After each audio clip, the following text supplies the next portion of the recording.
Namo Mitabu.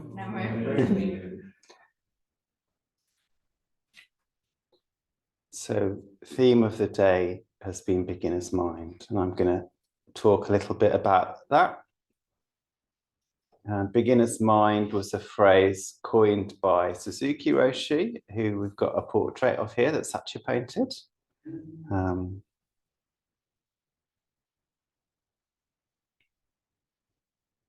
there's a book called Beginner's Mind, which is very influential to Buddhism in the West, and to me personally, one of the first Buddhist books that really spoke to me, along with Katagiri Roshi's books. They're kind of similar in quality. So he was a Japanese Zen master who was sent to America to spread the Dharma teachings, to San Francisco Zen Center, which is still a thriving Zen community today.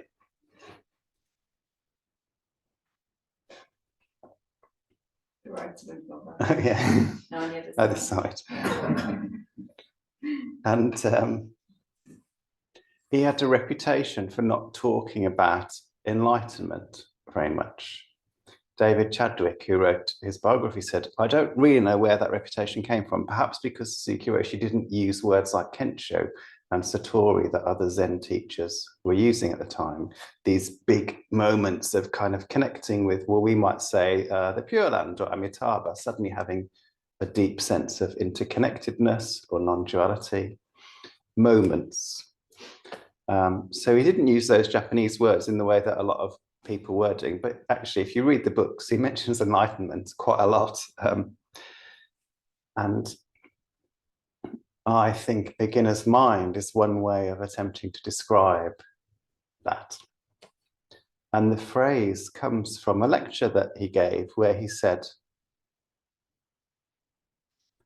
well, his actual words were, in beginner's mind, we have many possibilities, but in expert mind, there is not much possibility.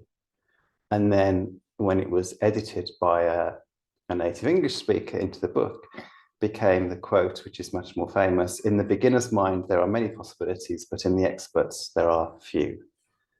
Which, means the same thing, but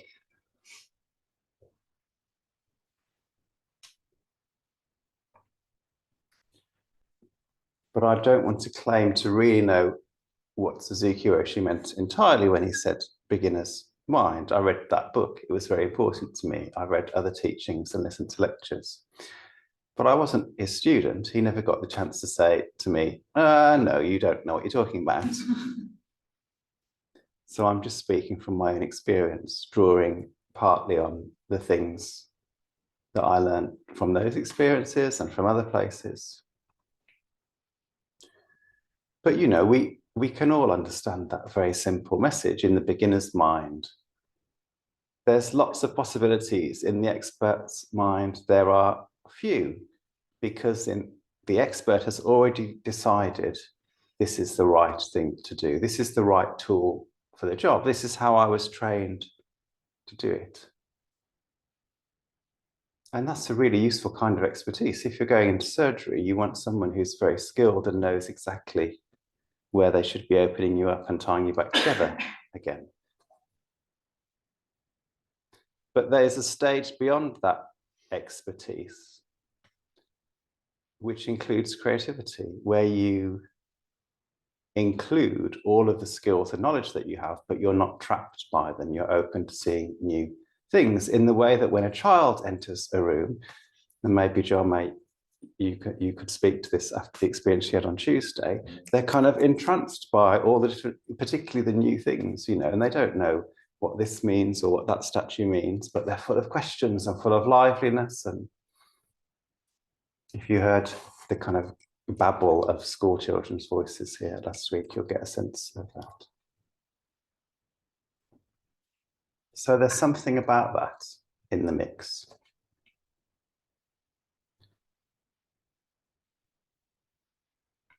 Not being constrained by what we think we already know. Years ago, when I was going to a different Buddhist group, someone came up to me afterwards. And I was quite a beginner in many ways, but somehow they sort of latched onto me and wanted to tell me about their dilemma, which was, I really hate my job, but the right thing to do is just to keep working through it, right? All the other people are really difficult, but I keep telling myself, if I keep going there and enduring it, I can process all of this stuff and then I'll be okay. That's the Buddhist approach, right?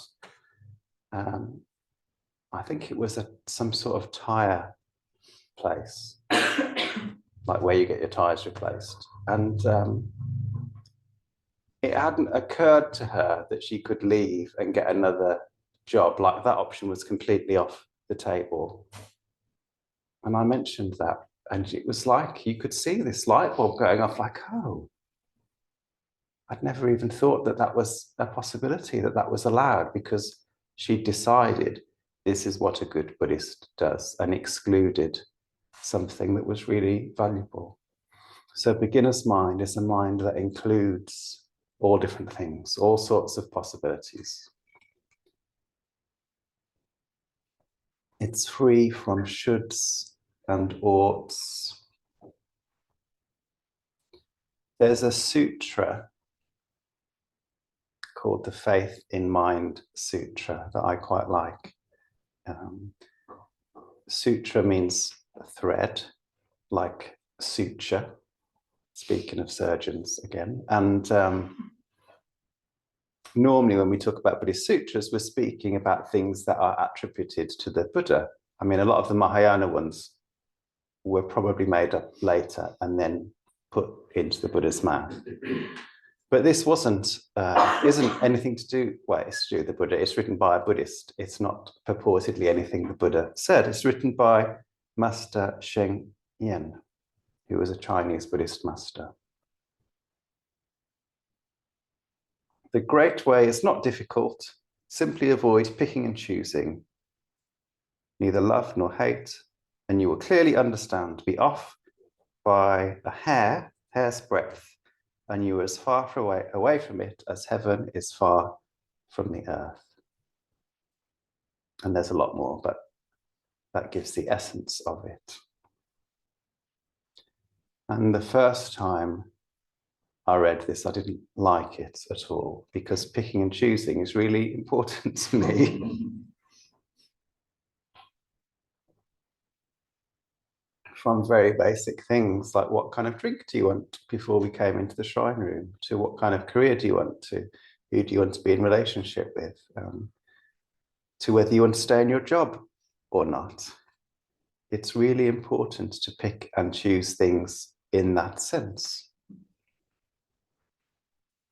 So I sat with this for quite a while, and it occurred to me, oh, it's actually about meditation practice, or it's about our inner worlds, or it's about not excluding things from being true. That is, allowing what is true to be true, because that's the tendency we have, isn't it? I don't really want to acknowledge this, so I'll pretend it isn't happening. I don't like this about myself, so I will just pretend it's not true. Or I prefer to think of myself in this way, so I will think of myself in this way, even though actually I'm this sort of person. And the same for things in the world. From saying, things like, it'll never happen to me, about encountering old age, sickness, birth, and death. And then like, oh, okay, I guess those things will happen to me.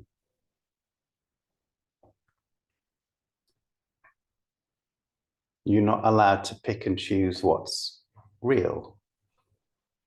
You can have some choice about how you respond to what's real. Oh, this is the sort of person I am. I wonder where I go from here. There's an old joke, isn't there? And you can kind of insert the sort of oppressed minority of choice depending on which era the joke is being told in. But one person says to the other, how do you get to such and such a place? And the reply is, well, I wouldn't start from here. But, we have to start from here. So this is also the beginner's mind, the mind that starts at the beginning, the mind that starts here. Some of us are reading Tom Holmes's Parts work at the moment, and self energy is beginner's mind, because when we're in what IFS calls self energy, the mind that is compassionate and spacious and enjoys connection, it is able to witness all the other parts without reacting, without wanting to push them away or without wanting to pull them closer, just noticing, oh, the angry one's here, the inner critic's here, the distractors here, the vulnerable ones here. And from this place of noticing, you can make a much wiser choice than being caught in the angry one, for example. And of course, that description of not pulling things closer and not pushing them away could also come from a medieval Japanese meditation manual to sit like a mountain and notice the clouds coming past without moving closer to them, without moving further away from them.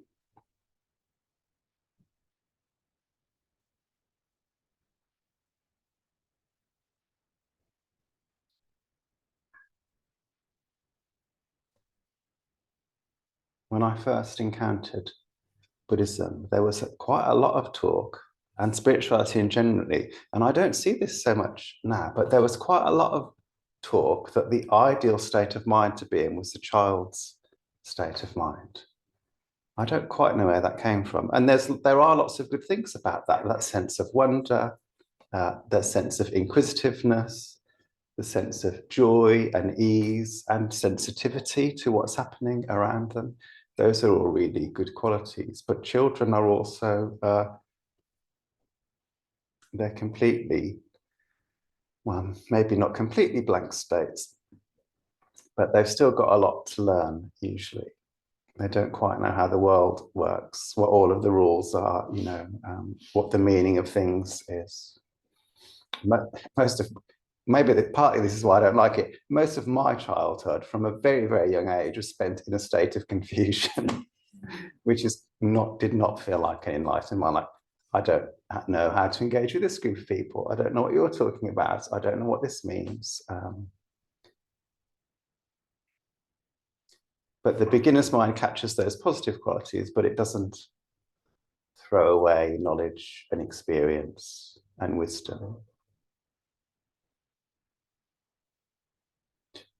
It respects them without being a slave to them. Just like in the famous Kalama Sutta.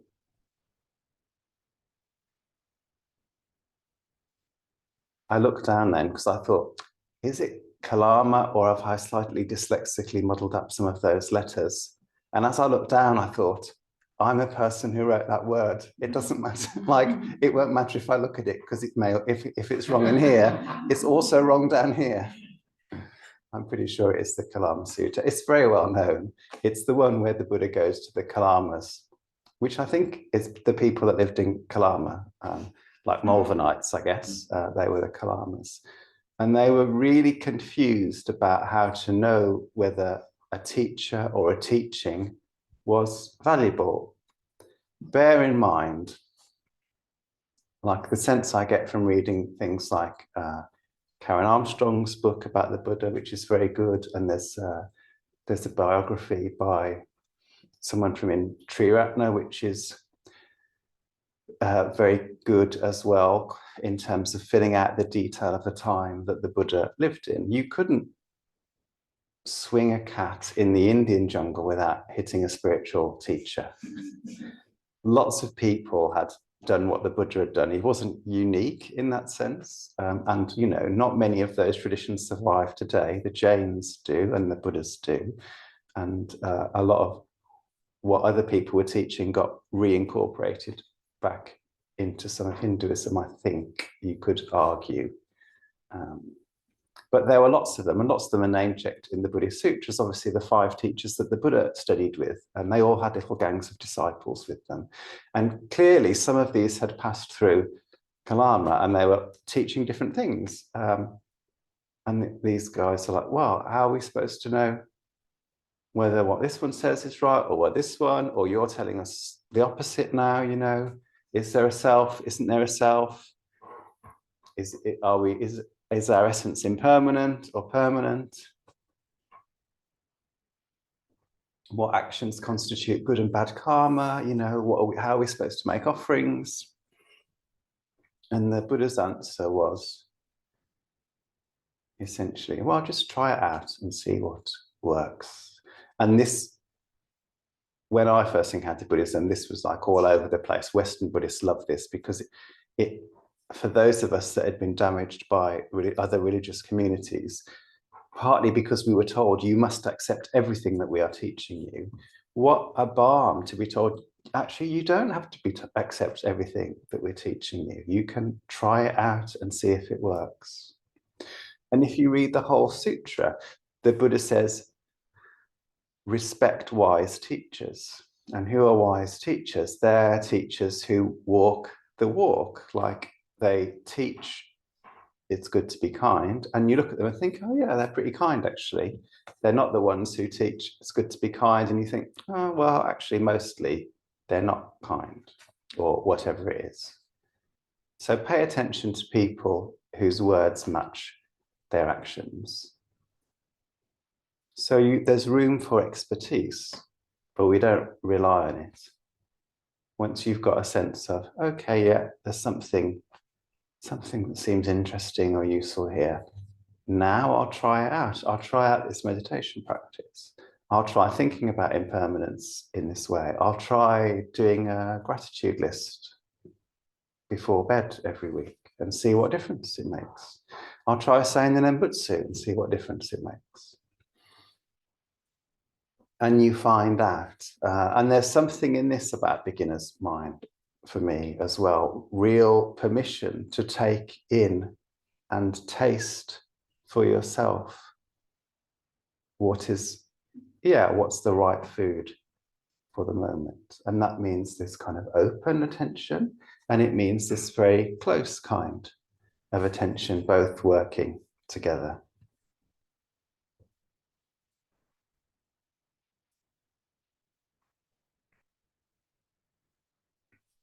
The postmodern theatre director, Anne Bogart, who worked in Canada, used to teach her actors and exercise. It reminds me of something you described, actually, that you were learning in yoga, this very soft focus where you pay attention to the periphery of things.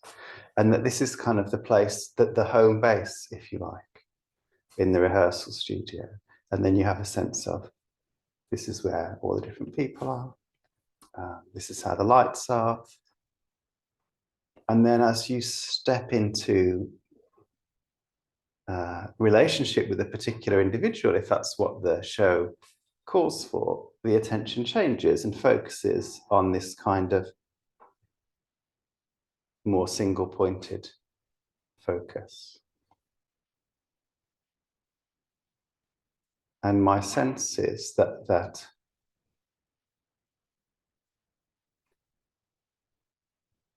you know, a lot of Buddhism teaches us how to do single-pointed concentration, but we're actually very good at that already because we're singly pointed on our phones or TV or the radio, or, you know, people talk about attention spans are getting shorter. I don't think they are getting shorter. I think we're just paying attention to different things. We're very good at paying attention to things that capture our attention. How long can you stay scrolling on Twitter for? Can I stay scrolling on Twitter for? I came off just before Christmas, but a very long time, you know, that's single-pointed concentration. The invitation of beginner's mind is to step back into that sense of spaciousness and notice what else is here, so that when you step forward, it's from a place of wisdom, from a place of including everything that's here and making a choice that is, that comes out of the sense of many possibilities, not just the few. Maybe I should say something about beginner's mind, and Nembutsu.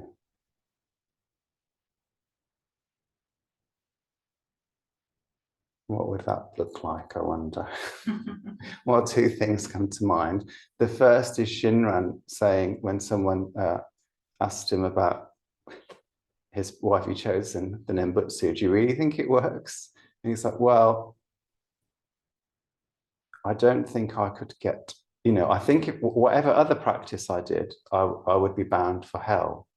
And I might even be bound for hell if I follow Honan, but this is the thing that I've chosen to trust. And normally, when you read that quote, it's said more eloquently than I've just said it. But there's a sense of, I don't know, that is the simple way of saying it, I guess. I've chosen this, I trust it. I don't know where the end point is. Like we used to say in the old service, to be reborn in the Pure Land without even knowing what the Pure Land is, or without really knowing what the Pure Land is. Like we have a sense or a scent or a taste of, oh, there's something here that seems to have some sense of positivity about it, of loving kindness about it, but it's not exactly clear where it's leading me or what it means or where I'm going to end up. But I decide to follow it anyway.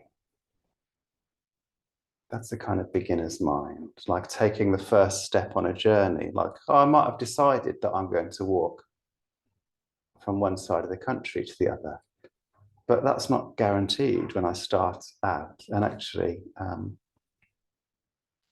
the beginner's mind is one that continually trusts that as long as I keep taking a good footstep, I will end up somewhere interesting. And maybe I'll get caught up and go a different direction because something more interesting happens, or I meet somebody, or trusting that process to unfold in a positive way.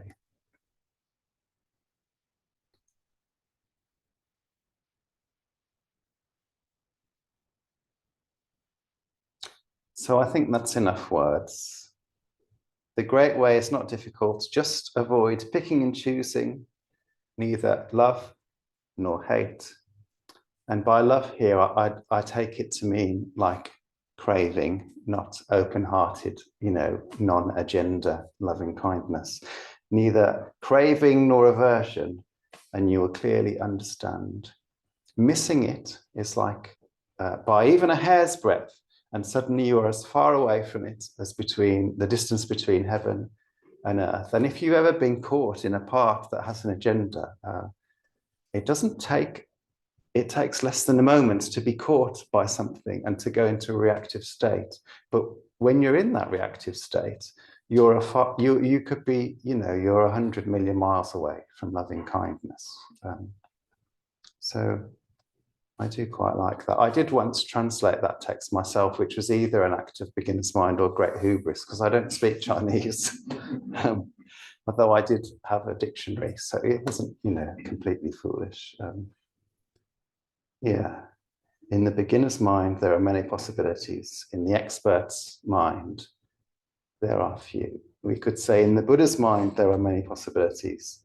In the foolish mind, there are few. Namo Amida Bu.